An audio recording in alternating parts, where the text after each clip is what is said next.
Hi friends, welcome back to our channel. ముందుగా అయితే అందరికి నమస్కారం అండి.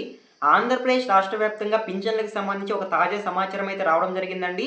ఆ సమాచారం ఏంటి అనే విషయానికి కనుక వచ్చినట్లయితే, ఎవరైతే రీసెంట్గా పింఛన్లకు సంబంధించి అప్పీల్ అనేది చేసుకున్నారో వాళ్ళ యొక్క అప్పీల్ దరఖాస్తులని ప్రభుత్వం ఒక ప్రత్యేక టీం ద్వారా అయితే వెరిఫికేషన్ స్టార్ట్ చేయడం జరిగిందండి. ఈ వెరిఫికేషన్ అయిపోయిన తర్వాత లబ్ధిదారులకు ఒక నోటీస్ అయితే అందడం జరుగుతుందండి. ఆ నోటీస్ ఏ విధంగా ఇస్తారు, ఆ నోటీస్ అందిన తర్వాత నెక్స్ట్ ప్రాసెస్ ఏ విధంగా ఉంటుంది అనేటువంటి పూర్తి సమాచారం నేను తెలియజేస్తానండి. ఒకవేళ నోటీస్ కనుక అందుకున్నట్లయితే వాళ్ళకి అక్టోబర్ నెలలో పింఛన్లు పంపిణీ చేస్తారా చేయరా అనేటువంటి సమాచారం కూడా నేను తెలియజేస్తానండి. పింఛన్లకు సంబంధించి వచ్చిన తాజా సమాచారాన్ని వన్ బై వన్ అయితే నేను ఎక్స్ప్లెయిన్ చేసి చెప్తాను. మీరు ఈ వీడియోని ఎక్కడా స్కిప్ చేయకుండా చూడండి, అప్పుడే మీకు పూర్తి సమాచారం అందుతుంది. అదేవిధంగా మన ఛానల్ ఎవరైనా ఫస్ట్ టైం చూస్తుంటే ఛానల్ చూసి కంటెంట్ నచ్చినట్లయితే సబ్స్క్రైబ్ చేసుకొని పక్కనే ఉన్న బెల్ ఐకాన్ అయితే ఆన్లో పెట్టుకోండి. సో ఇక లేట్ చేయకుండా డైరెక్ట్గా టాపిక్లోకి అయితే వెళ్ళిపోదామండి. టాపిక్లో భాగంగా ముందుగా చూసుకున్నట్లయితే పింఛన్లకు సంబంధించి రీసెంట్గా సెల్ఫ్ అధికారుల నుంచి ఒక తాజా సమాచారం అయితే రావడం జరిగిందండి. ఒక జీవో అనేది విడుదల చేయడం జరిగింది. ఆ జీవోలో ఏం తెలియజేశారు అనేది నేను మీకు ముందుగా తెలియజేస్తాను. సో ముందుగా చూసుకున్నట్లయితే పింఛన్ల నోటీసులు నిలిపివేత, అప్పీల్ చేసుకున్న వారికి మరో నోటీస్ ఇవ్వండి అని అయితే ఇక్కడ క్లారిటీగా అయితే చెప్పడం జరిగిందండి. ప్రస్తుతం జరుగుతున్న రెగ్యులర్ సదరం పరిశీలన, అదేవిధంగా గతంలో నోటీసులు అందుకున్న రీఅసెస్మెంట్ పరిశీలనలు అన్నీ కూడా ప్రస్తుతం నిలుపుదల చేసి కేవలం పెన్షన్ రద్దు, పెన్షన్ మార్పుకి సంబంధించి నోటీసులు ఎవరైతే అందుకొని ఉంటారో వాళ్ళు అప్పీల్ అనేది చేసుకోవడం జరిగింది. ఆ అప్పీల్ దరఖాస్తులు మాత్రమే ఇప్పుడు ప్రస్తుతం పరిశీలించండి అనేది సెల్ఫ్ అధికారులు అయితే తెలియజేయడం జరిగిందండి. సో దానికి సంబంధించి ఇప్పుడు ఆంధ్రప్రదేశ్ రాష్ట్ర వ్యాప్తంగా ఎవరైతే రద్దు నోటీస్ అందుకొని వారి యొక్క పింఛన్లకు సంబంధించి అప్పీల్ అనేది చేసుకొని ఉంటారో సో వాళ్ళకి సంబంధించి ప్రభుత్వం ఒక ప్రత్యేక టీంను ఏర్పాటు చేసి ఆ టీం ద్వారా వెరిఫికేషన్ స్టార్ట్ చేయడం జరిగిందండి. ఆ టీం ఏంటి అనే విషయానికి కనుక వచ్చినట్లయితే మెడికల్ ఆర్థోపెడిక్ డిజిటల్ అసిస్టెంట్, అదేవిధంగా పిహెచ్సి మెడికల్ ఆఫీసర్ వంటి వైద్య నిపుణులు అయితే ఏర్పాటు చేయడం జరిగింది. వీళ్ళ చేత వెరిఫికేషన్ స్టార్ట్ చేయడం జరిగిందండి. ప్రస్తుతం ఆంధ్రప్రదేశ్ రాష్ట్ర వ్యాప్తంగా వెరిఫికేషన్ జరుగుతూ ఉంది అప్పీల్ చేసుకున్న వారికి సంబంధించి. సో ముఖ్యంగా పింఛన్ రద్దు ఎవరికైతే అయ్యి వాళ్ళకి నోటీసులు అంది ఉంటాయో సో వాళ్ళు అప్పీల్ చేసుకున్నారు కదా, వాళ్ళకి ఈ వెరిఫికేషన్ అనేది చేస్తూ ఉన్నారు. అదేవిధంగా సదరం సర్టిఫికేట్లో వాళ్ళ యొక్క పర్సంటేజ్ అనేది చేంజ్ అయి ఉంటుంది. సో వాళ్ళకి సంబంధించి కూడా ప్రస్తుతం వెరిఫికేషన్ చేయడం జరుగుతుందండి ఆంధ్రప్రదేశ్ రాష్ట్ర వ్యాప్తంగా. సో ఈ విధంగా ఎవరైతే అప్పీల్ చేసుకొని ఉంటారో వాళ్ళకి ప్రభుత్వం ఏర్పాటు చేసిన ప్రత్యేక టీం ద్వారా అయితే వాళ్ళ యొక్క దరఖాస్తులను వెరిఫికేషన్ చేస్తూ ఉన్నారు. సో ఈ వెరిఫికేషన్ అనేది పూర్తయిన తర్వాత మీకు ఒక నోటీస్ అయితే అందడం జరుగుతుందండి. సో ఈ నోటీస్ ఏ విధంగా వస్తుంది అనే విషయానికి కనుక వచ్చినట్లయితే మీరు రీఅసెస్మెంట్కి వెళ్ళమని మీకు ఒక నోటీస్ అయితే రావడం జరుగుతుంది.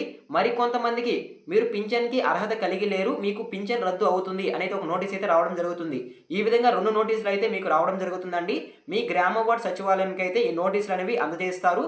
సో ఈ నోటీసులు ఎప్పుడు అందజేస్తారు అనే విషయానికి కనుక వచ్చినట్లయితే ఈ టీం ఏదైతే ఉందో ఆ టీం వెరిఫికేషన్ పూర్తయిన తర్వాత, సో ఇప్పుడు వెరిఫికేషన్ చేస్తూ ఉన్నారు కదా, ఆ వెరిఫికేషన్ అనేది పూర్తయిన తర్వాత మీకు నోటీసులు అనేవి అందుతాయండి. సో ఇది మీరు గుర్తుంచుకోవాల్సిన విషయం. సో వెరిఫికేషన్ పూర్తయిన తర్వాత మీ గ్రామ వార్డ్ సచివాలయానికి మీకు నోటీసులు అనేవి అందుతాయి. ఆ నోటీసులో ఇచ్చిన దాని ప్రకారం ఎవరికైతే రీఅసెస్మెంట్కి వెళ్ళమని నోటీస్ వచ్చి ఉంటుందో వాళ్ళు వెంటనే రీఅసెస్మెంట్కి వెళ్ళాల్సి ఉంటుంది. ఎవరికైతే పింఛన్ రద్దు నోటీస్ అనేది వచ్చి ఉంటుందో సో వాళ్ళకైతే పింఛన్ అనేది రద్దు చేయడం జరుగుతుంది. వాళ్ళు మరలా అప్పీల్ చేసుకునేందుకు ఛాన్స్ కూడా ఉండదు. సో ఓకేనా, ఇది మీరు గుర్తుంచుకోవాల్సిన విషయం. సో ఇప్పుడు మీకు నోటీస్ అనేది వచ్చింది, నెక్స్ట్ ప్రాసెస్ ఏ విధంగా ఉంటుంది, మీరు రీఅసెస్మెంట్కి ఏ విధంగా వెళ్ళాలి అనే విషయానికి కనుక వచ్చినట్లయితే సో మీకు ఇచ్చిన నోటీస్లోనే మీరు ఏ హాస్పిటల్కి వెళ్ళాలి, ఏ టైంలో వెళ్ళాలి, ఎటువంటి డాక్యుమెంట్స్ తీసుకెళ్ళాలి అనేటువంటి పూర్తి సమాచారం అయితే అందులోనే ఉంటుందండి. సో మీరు ఆ నోటీస్ తీసుకొని ఆ నోటీస్లో ఉన్నదాని ప్రకారం అయితే మీరు ఫాలో అవ్వాల్సి ఉంటుంది. సో మీకు మీ దగ్గరలో ఉన్న గవర్నమెంట్ హాస్పిటల్ని అయితే ఏర్పాటు చేయడం జరుగుతుంది. ఆ హాస్పిటల్కి వెళ్ళేటప్పుడు మీరు ఏ తేదీలో వెళ్ళాలి అనేది కూడా అక్కడ మెన్షన్ చేసి ఉంటారు. ఆ తేదీన వెళ్ళేటప్పుడు మీరు కొన్ని డాక్యుమెంట్స్ అనేవి తీసుకెళ్లాల్సి ఉంటుంది. ఆ డాక్యుమెంట్స్ ఏంటి అనే విషయానికి కనుక వచ్చినట్లయితే సదరం సర్టిఫికేట్ అని తీసుకెళ్లాల్సి ఉంటుంది. అదేవిధంగా మీరు మీ యొక్క వైకల్యానికి సంబంధించి ఇంకా ఏమైనా చికిత్స పొందుతూ ఉంటే ఆ చికిత్స పొందుతున్నటువంటి ఏదైనా ధృవీకరణ పత్రం కనుక ఉన్నట్లయితే ఆ ధృవీకరణ పత్రం కూడా మీరు తీసుకెళ్లాల్సి ఉంటుంది. సో అదేవిధంగా వైద్య పరీక్షలకు సంబంధించి ఏమైనా డాక్యుమెంట్స్ ఉంటే అవి కూడా మీరు తీసుకెళ్లాల్సి ఉంటుంది. సో ఈ విధంగా మీరు కొన్ని రిక్వైర్డ్ డాక్యుమెంట్స్ అనేవి మీరు ఏ అయితే హాస్పిటల్కి వెళ్తారో ఆ హాస్పిటల్కి వెళ్ళేటప్పుడు తీసుకెళ్లాల్సి ఉంటుంది. ఇవి క్యారీ చేయాల్సి ఉంటుంది. సో ఇవన్నీ మీరు తీసుకెళ్లిన తర్వాత ఈసారి మరింత భద్రంగా అయితే వెరిఫికేషన్ స్టార్ట్ చేయడం జరుగుతుందండి. సో ఎందుకంటే రెండవసారి మీరు రీఅసెస్మెంట్కి హాజరవుతున్నారు కాబట్టి ఈసారి పరిశీలన అనేది చాలా స్ట్రిక్ట్గా జరిగే అవకాశం అయితే ఉంటుంది. సో సింపుల్గా అయితే చేయరండి ఈసారి అయితే. సో ఇది మీరు గుర్తుంచుకోవాల్సిన విషయం. సో ఈసారి ప్రతి ఒక్క పాయింట్ని అయితే పరిశీలించి మీకు వెరిఫికేషన్ చేస్తారు. ఈ వెరిఫికేషన్ పూర్తయిన తర్వాత మీకు మరలా 30 రోజుల తర్వాత ఒక నోటీస్ అయితే రావడం జరుగుతుందండి. ఆ నోటీస్ ఎక్కడికి వస్తుందంటే మళ్ళీ మీ గ్రామ బోర్డ్ సచివాలయంకే మీకు నోటీస్ అయితే రావడం జరుగుతుంది. ఆ నోటీస్‌లో మీకు కొత్త సదరం సర్టిఫికేట్ అనేది జారీ చేయడం జరుగుతుంది. ఆ సదరం సర్టిఫికేట్‌లో మీకు గనక 40% కంటే ఎక్కువ పర్సెంటేజ్ గనక ఉండినట్లయితే మీకు యథావిధిగా ఇంతకుముందు ఎంతైతే పింఛన్ అనేది పంపిణీ చేస్తున్నారో అమౌంటు, ఆ అమౌంటే మీకు యథావిధిగా పంపిణీ చేయడం జరుగుతుంది. సో, ఓకేనా? సో, ఈ విధంగా పింఛన్లకు సంబంధించి వెరిఫికేషన్ అనేది చేసిన తర్వాత, నోటీస్ అందిన తర్వాత ఈ విధంగా ప్రాసెస్ అయితే ఉంటుంది. సో, ఓకేనా? సో, అదే విధంగా ఎవరికైతే పింఛన్ రద్దు అని నోటీస్ అయితే వస్తుందో మరలా వాళ్ళు మరలా అప్పీల్ చేసుకునేందుకు ఛాన్స్ ఉండదు. వాళ్ళకి ఇక నుంచి పింఛన్ అనేది పంపిణీ చేయరు. సో, ఓకేనా? మీకు క్లారిటీగా అయితే అర్థమైంది అనుకుంటున్నాను.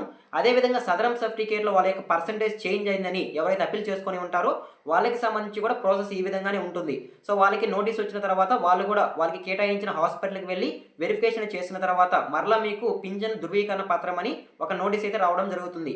ఆ నోటీస్ వచ్చిన తర్వాత మీకు ఆ సదరం సర్టిఫికేట్‌లో ఎంతైతే పర్సెంటేజ్ ఉంటుందో ఆ పర్సెంటేజ్ బేస్ చేసుకొని మీకు ప్రతి నెల పింఛన్ అనేవి ఇవ్వడం జరుగుతుంది. సో, ఓకేనా? సో, ఈ విధంగా పింఛన్లకు సంబంధించి వెరిఫికేషన్ అనేది చేయడం జరుగుతుందండి ఆంధ్రప్రదేశ్ రాష్ట్ర వ్యాప్తంగా. సో, ఓకేనా? అదే విధంగా మీకు ఇంకొక డౌట్ ఉంటుందండి. సో, ఏంటంటే మాకు ఇంకా వెరిఫికేషన్‌కి సంబంధించి ఎలాంటి నోటీస్ రాలేదు. సో, నోటీస్ రాలేదు కాబట్టి నెక్స్ట్ మంత్ అంటే అక్టోబర్ నెలలో పింఛన్ అనేవి పంపిణీ చేస్తారా? చేయరా? అని చాలామంది అడగొచ్చండి. మీకు రీవెరిఫికేషన్ అయ్యేంత వరకు, మీకు మరలా నోటీస్ వచ్చేంత వరకు మీరు ఎంతైతే పింఛన్ తీసుకుంటూ ఉన్నారో ఆంధ్రప్రదేశ్ రాష్ట్రంలో ప్రతి నెల అంతే పింఛన్లు మీకు నోటీసులు వచ్చేంత వరకైతే యథావిధిగా పింఛన్లు పంపిణీ చేస్తామనేది ప్రభుత్వం చెప్పడం జరిగింది. సో, రీసెంట్‌గా ఈ మంత్‌లో కూడా సెప్టెంబర్ మంత్‌లో కూడా పింఛన్ రద్దు నోటీసులు ఎవరికైతే అంది ఉంటాయో వాళ్ళకి కూడా పింఛన్ అనేది యథావిధిగా పంపిణీ చేయడం జరిగిందండి. ఎవరికీ నిలుపుదల చేయలేదు పింఛన్లనేవి. సో, ఈ విధంగానే నోటీస్ వచ్చేంత వరకు మీ యొక్క వైకల్య శాతం తెలిసేంత వరకు మీకు పింఛన్లనేవి పంపిణీ చేయడం జరుగుతుంది. ఎట్టి పరిస్థితుల్లో పింఛన్ అమౌంట్ అనేది నిలుపుదల చేయరు. సో, ఓకేనా? సో, ఈ ప్రాసెస్ మొత్తం ఈ మంత్‌లోనే జరిగే అవకాశం అయితే ఉంటుందండి. సో, ఓకేనా? సో, జాగ్రత్తగా మీరు వెరిఫికేషన్ అనేది చేసుకోండి. సో, ఓకేనా? సో, ఇదేనండి ఈరోజు వీడియో టాపిక్ అయితే పింఛన్లకు సంబంధించి వచ్చిన తాజా సమాచారాన్ని నేను మీకు వన్ బై వన్ అయితే ఎక్స్‌ప్లెయిన్ చేసి చెప్పాను అనుకుంటున్నాను. వెరిఫికేషన్ ఏ విధంగా చేస్తారు? వెరిఫికేషన్ అయిపోయిన తర్వాత నెక్స్ట్ ప్రాసెస్ ఏ విధంగా ఉంటుంది? అనే దానిపై అయితే మీకేమైనా డౌట్స్ ఉంటే ఒకసారి కామెంట్ చేయండి. నేనైతే రిప్లై ఇస్తాను. సో, మన ఛానల్ ఎవరైనా ఫస్ట్ టైం చూస్తుంటే ఛానల్ చూసి కంటెంట్ నచ్చినట్లయితే లైక్ చేయండి. అదేవిధంగా సబ్స్క్రైబ్ చేసుకొని పక్కనే ఉన్న బెల్ ఐకాన్ అయితే ఆన్‌లో పెట్టుకోండి. మరొక ఇంట్రెస్టింగ్ వీడియోతో మీ ముందుకు వస్తాను. అంతవరకు జై హింద్.